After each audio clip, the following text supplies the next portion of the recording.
Hey everyone, welcome back to my YouTube channel Commerce Tutorpedia. In this video, we are going to cover chapter 2nd of Statistics for Economics, and topic for today's video is collection of data.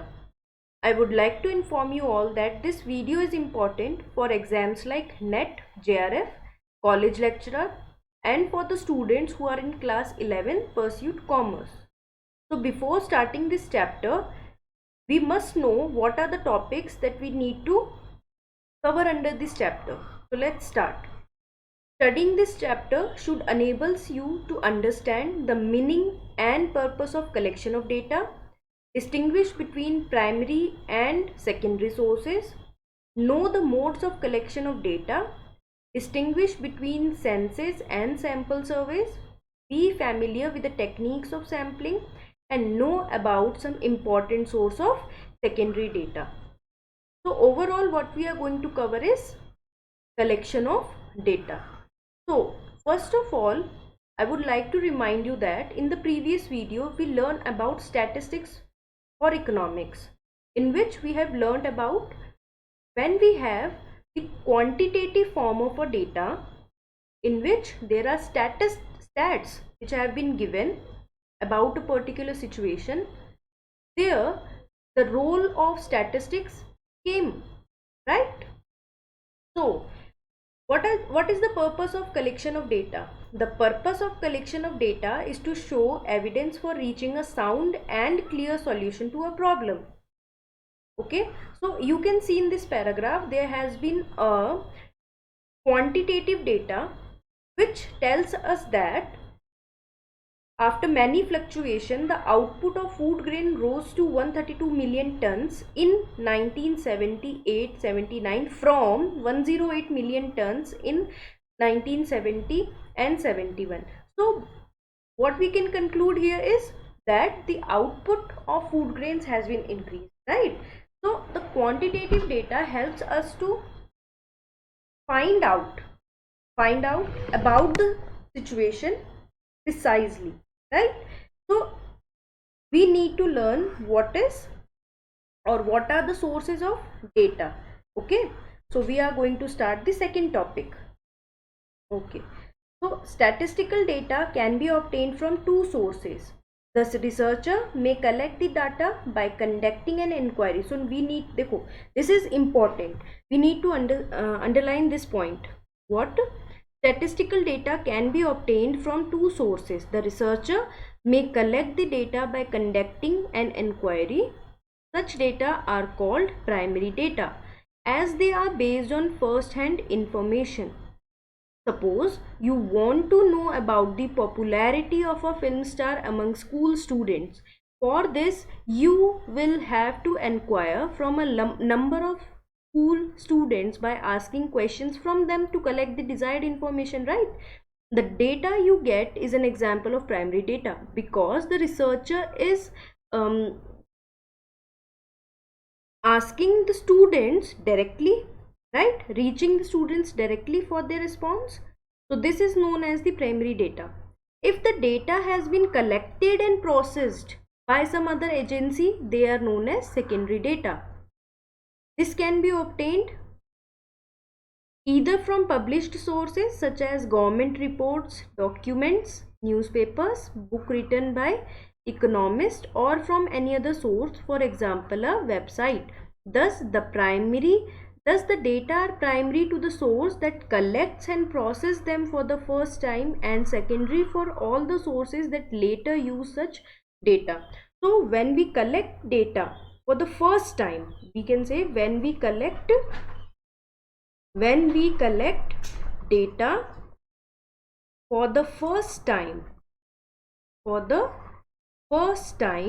it is known as a primary data.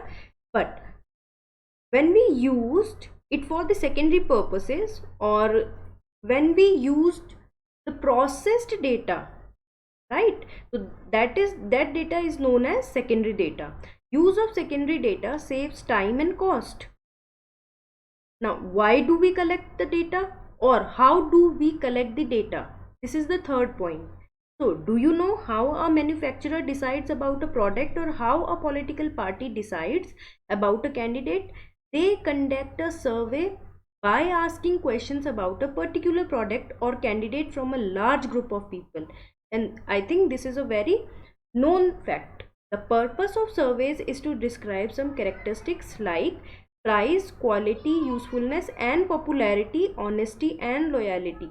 The purpose of the survey is to collect data. The survey is a method of gathering information from individuals. So what is a survey? Survey is a method of gathering information from individuals. Okay. Preparation of instruments. The most common type of instrument used in survey is questionnaire, interview schedule. Okay, the questionnaire is either self-administered by the respondent or administered by the researcher, who is known as enumerator or trained investigator. While preparing the questionnaire interview schedules, you should keep in mind the following points. Okay, what is a questionnaire? It consists of questions, okay, which will be helpful in making out the results, right? So while preparing questionnaire interview schedule, you should keep in mind the following points. The questionnaire should not be too long. The total number of questions should be as minimum as possible. The questionnaire should be easy to understand and avoid the ambiguous or difficult words. The question should be arranged in an order such that the person answering should feel comfortable. The series of questions should move from general to specific, right? The questionnaire should start from a general question and proceeds to more specific ones. Okay. Now we have been given with a example of what a questionnaire looks like, and I think it is a very obvious thing, so I am moving ahead. Okay, now this is a very important part which I want you to concentrate on. The questionnaire may consist of close-ended question or open-ended questions. Okay, so we need to underline this and we need to understand it thoroughly. The questionnaire may consist of close-ended, which is known as structured questions, or open-ended or unstructured questions. The above question about what a student want to do after college is an open-ended question. Close-ended or structured question can either be a two-way question or a multiple choice question. So what is a close-ended or structured question? It is a way of multiple choice question, or we can say that objective type questions, in which there are only two possible answers, yes or no. Okay, when we have a theoretical question, it is known as an open-ended question. Okay, so what is a open-ended question or unstructured, which is a theoretical question? We need to give a thorough answer to that question. But on the other hand, what is a close-ended or structured question, which is a multiple choice question which only has two possible answers, yes or no. Okay, this is also known as two-way question. When there is a possibility of more than two options of answers, multiple choice questions are more important. Okay, close-ended questions are easy. Close-ended questions are easy to use, score, and to codify for analysis, because all respondent can choose from the given options, right? But they are difficult to write, as the alternative should be clearly written to represent both sides of this issue. There is also a possibility that an individual true response is not present among the options given. For this, the choice of any other is provided, where the respondent can write a response which was not anticipated by the researcher. Now, open-ended questions allow for more individualized responses, but they are difficult to interpret and hard to score. So yes guys, I think this is very clear to you that what is closed-ended or structured question and open-ended and unstructured question. So this is a very important topic, as I have seen that question related to this topic has been reported in NET exam, and also it is a very common question for class 11th exams. Okay, let's move ahead.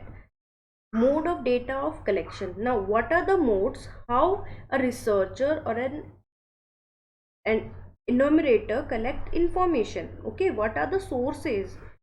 So this is a very easy part. There are three basic ways of collecting data. I'm highlighting this portion. There are three basic ways of collecting data: personal interviews, mailing questionnaire surveys, and telephone interviews, right? Personal interview is when the researcher assess to the members individually.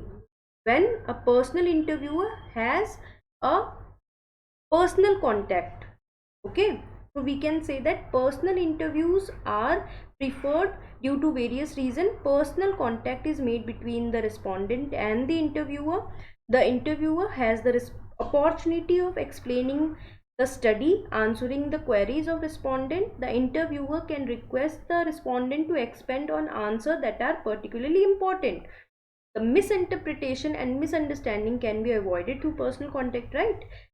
But personal interview has some demerits too. It is expensive as it requires trained interviewers. It may take a longer time to complete the survey. Presence of the researcher may inhibit respondent from saying what they really think. Okay. The second one is mailing questionnaire. When the data in a survey are wait. When the data in a survey are collected by mail, the questionnaire is sent to each individual by mail with a request to complete and return it by a given date. The advantage of this method are that it is less expensive. It allows the researcher to have the access to people in remote areas too. Okay. These days, online survey or surveys through short messaging services, SMS, are popular. Okay. Now, what are the disadvantages of mail survey? That there is less opportunity to provide assistance in clarifying instruction, right? Mailing is also likely to produce low response rate due to certain factors. Now, the third one is telephone interview, in which the investigator asks questions over telephone. Okay. The advantage of telephone interviews are they cheaper than personal interviews and can be conducted in a short time. They allow the researcher to conduct the respondent by clarifying the questions. Okay. Now the next one is very important. So, एक minute. Okay. Pilot survey. Now what is a pilot survey? This is a new thing that we need to cover up. Now what are the pilot survey? Once the questionnaire is ready, it is advisable to conduct a try out with a small group, which is known as a pilot survey or pre-testing. So we can say that pilot survey can be also known as pre-testing of questionnaire. Okay, the pilot survey helps in providing a preliminary idea about the survey. It helps in pre-testing of the questionnaire so as to know the shortcoming and drawbacks of the question. Pilot survey also helps in assessing the suitability of questions, clarity of instruction, performance of enumerator, and the cost time involved in the survey. So here is a brief of advantages and disadvantages of various modes of collecting information. So for the personal interviews, advantages are highest response rate, allow use of all type of questions, better for using open-ended questions. Now I would like to revise what are the open-ended questions. When we have theoretical question, not the objective one, allows clarification of ambiguous questions. Most expensive. Now these are the disadvantages: most expensive, possibility of influencing respondent, more time taking. Okay, what advantages of mail interviews? Least expensive, only method to reach remote areas, no influence on respondent, maintenance anatomy, anonymity of respondent, best for sensitive questions, cannot be used. Disadvantages of mailing interview are cannot be used by illiterates, long response time, does not allow explanation of ambiguous questions, reactions cannot be watched. Telephonic interviews, advantages are relatively low cost, less influence of respondent, relatively high response rate. Limited use are the disadvantages of telephoning interviews. Reaction cannot be watched. Possibility of influencing respondents. Now the fourth topic of collection of data is census and sampling surveys. Okay, we need to understand this point really. A survey which include every element of the population is known as census or the method of complete enumeration.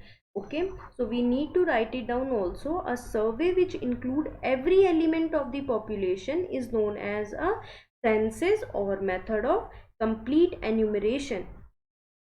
In certain agencies are interested in studying the total population in India, they have to obtain information from all the households in rural and urban India. It is carried out by 10 years. Okay, this need to be underlined. It is carried out every 10 years. A house to house inquiry is carried out covering all households in India. Okay, so what is, okay, this needs to be okay, the census are collected and published by Registrar General of India. Okay, the last census of India was held in 2011. Okay, so now the sample population and sample. Population or the universe in statistics means totality of the item under study. Thus, the population or the universe is a group to which the result of the study are intended to apply. So, population or the universe is a group to which the result of the study are intended to apply. A population is always the individual items who possess certain characteristics according to the purpose of the survey. The first task in selecting a sample is to identify the population. Once the population is identified, the researcher selects a method of studying it. If the researcher finds that survey of the whole population is not possible, then he or she may decide to select a representative sample. Now this needs to be underlined. A sample refers to a group of section of the population from which information is to be obtained. A good sample is generally smaller than the population and is capable of providing reasonably accurate information about the population at a much lower cost in shorter time. So I think the population and the sample point is clear to you guys. Okay, now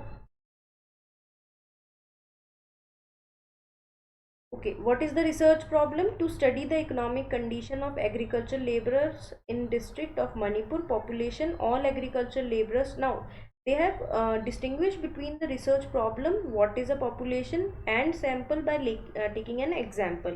If we want to know what is a research problem, it means to study the economic condition of agricultural laborers in a district of Manipur. Population is, what is a population? All agricultural laborers. Okay, if we want to know the economic condition there, so who are the main element from which we can collect this information, so that portion is known as the population. And in this example, the agricultural laborers are population. Then for the sample, 10% of the agricultural labor in the district. Okay. Most of the most of the surveys are sample surveys. These are preferred in statistics because of a number of reasons. A sample can provide reasonably reliable and accurate information at a lower cost and shorter time. As samples are smaller than population, more detailed information can be collected by conducting intensive inquiries. Okay, so now the question is, how do you do the sampling? There are two main types of sampling: random sampling and non-random sampling, and this needs to be highlighted. Okay, this needs to be pinned as important because ये आपके paper first में भी आया हुआ है net के, and this is also important for college lecturer exam. Okay,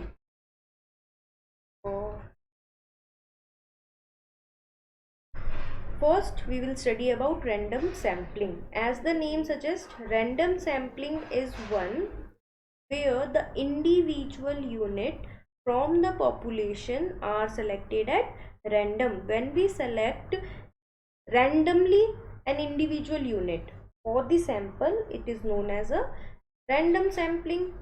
Okay, now in random sampling, every individual has an equal chance of being selected. Okay, there is no partiality.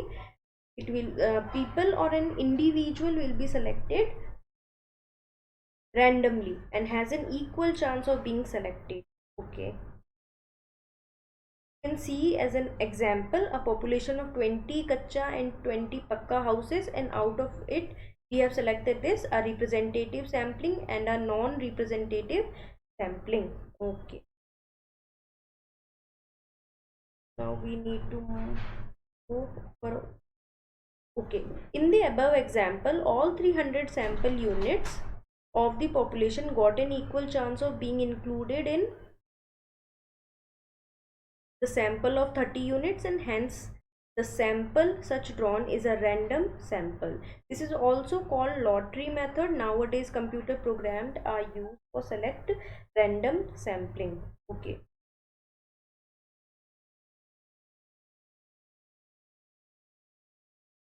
The next is non-random sampling. There may be situation that you have to select 10 out of 100 households in a locality. You have to decide which house to select and which to reject. You may select the household conveniently situated or the household known to you or for your friend. In this case, you are using your judgment or biasness in selecting 10 households. This way of selecting 10 household is not a random sampling, but it is a non-random sampling method. In a non-random sampling method, all the units of the population do not have an equal chance of being selected, and convenience or the judgment of the investigators play an important role in selection of the sample. So what we have read in random sampling, that all the individuals have equal chances of being selected, but on the other hand, in non-random sampling, what we have just read is we unit of the population do not have an equal chance of being selected. Okay, sampling and non-sampling errors. Now this is a very important part. Okay, for net and college lecturer. Okay, sampling errors.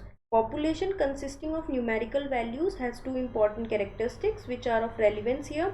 First, the central tendency, which may be measured by mean and median or the mode. Second, dispersion, which can be measured by calculating standard deviation, mean deviation and range. Okay. The purpose of the sample is to get one or more estimate of the population parameter. Sampling error refers to the difference between the sample estimate and the corresponding population parameter, actual value of the characteristics of the population. Thus, the difference between the actual value, okay, this needs to be highlighted with different colors now, because this is an important part. Okay, so the difference between the actual value of a parameter of the population and its estimate is the sampling error. It is possible to reduce the magnitude of sampling error by taking a large sample. So sampling error can be reduced, okay, by taking larger sample. So what is a sampling error? It is a difference between actual value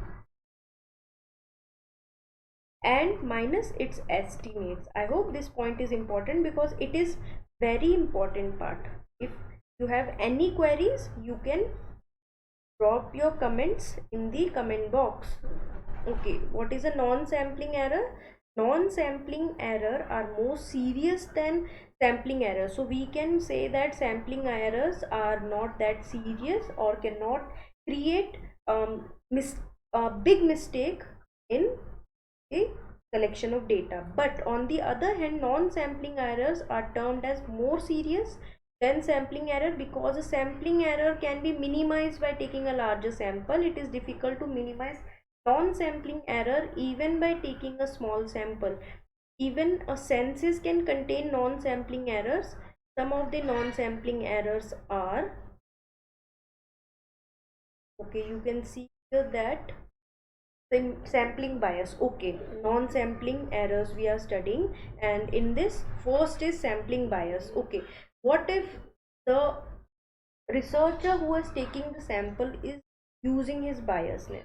Okay, the sampling bias occurs when the sampling plan is such that some members of the target population could not possibly be included in the sample. Non-response error is if an interviewer is unable to contact a person. Okay, and error in data acquisition. Okay, this type of error arises from the recording of incorrect responses. Okay, I think this is clear to you guys. So Census of India and NSSO, there are some agencies both at the national state level to collect the, process and tabulate the statistical data. Some of the agencies at the national level are Census of India, National Sample Survey. Okay, some of the agencies at national level is National Sample Survey, Central Statistics Office, Registrar General of India, Directorate General of Commercial Intelligence. Okay, now the Census of India provides the most complete and continuous demographic record of population. The census is being conducted regularly every 10 years since 1881. The first census after independence was conducted in 1951. And okay, is the next thing. The NSS was established by the government to conduct nationwide survey on socio-economic issues.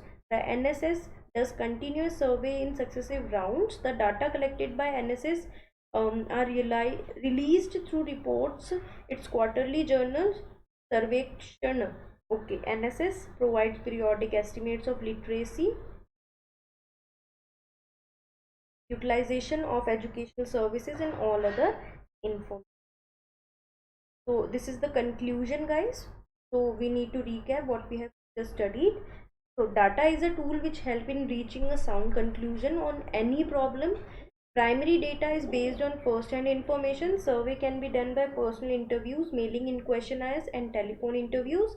Census cover every individual unit belonging to the population. Sample is a smaller group selected from the population from which the relevant information could be sought. In a random sampling, every individual is in an equal chance of being selected for providing information. Sampling error is due to the difference between the value of the sample estimate and the value of the corresponding population parameter. Non-sampling error can arise in data acquisition by non-response or by bias in selection. Census of India and National Sample Survey are two important agencies at the national level which collect, process and tabulate data on many important economic and social issues. So that's it for today, guys. This is the conclusion of this chapter. I hope this chapter you will be able to understand this chapter easily after watching my video. And I would like to request from you guys that please like and subscribe my channel. I'm going to complete this lecture series very soon, and now we are going to meet in our next video. Till then, thank you.